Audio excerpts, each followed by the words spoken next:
నమస్కారం, నా పేరు సౌందర్య. Welcome to CJRTV.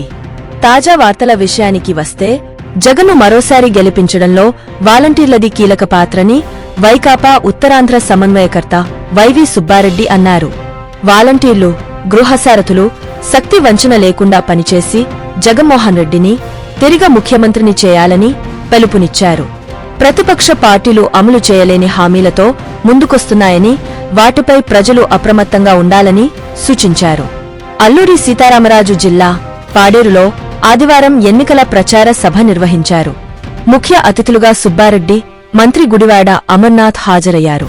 మంత్రి అమర్నాథ్ మాట్లాడుతూ, వైకాపా పాలనలో గిరిజన సంక్షేమానికి పెద్దపీట వేశామని తెలిపారు.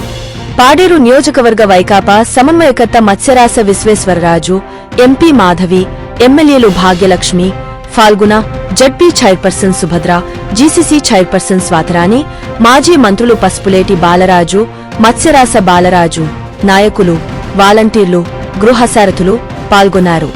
అనంతరం అరకులోయలో జరిగిన సమావేశంలో సుబ్బారెడ్డి మాట్లాడుతూ, వైకాపా ప్రభుత్వం అమలు చేస్తున్న సంక్షేమ పథకాలే పార్టీని మళ్లీ గెలిపిస్తాయని ఆశాభావం వ్యక్తం చేశారు. తెదేపా హయాంలో గిరిజన ప్రాంతాలను ఏమాత్రం పట్టించుకోలేదని విమర్శించారు. మాజీ ఎమ్మెల్యే హైమావతి, ఎమ్మెల్సీ రవిబాబు, వైకాపా నియోజకవర్గ సమన్వయకర్త మత్స్యలింగం తదితరులు పాల్గొన్నారు. మరియొక తాజా వార్తలతో మీ ముందుకు మళ్లీ వస్తాను. అంతవరకు సెలవు. CJRTVని సబ్స్క్రైబ్ చేయండి. ఈ వీడియోను లైక్ చేయడం మరియు షేర్ చేయడం మర్చిపోవద్దు.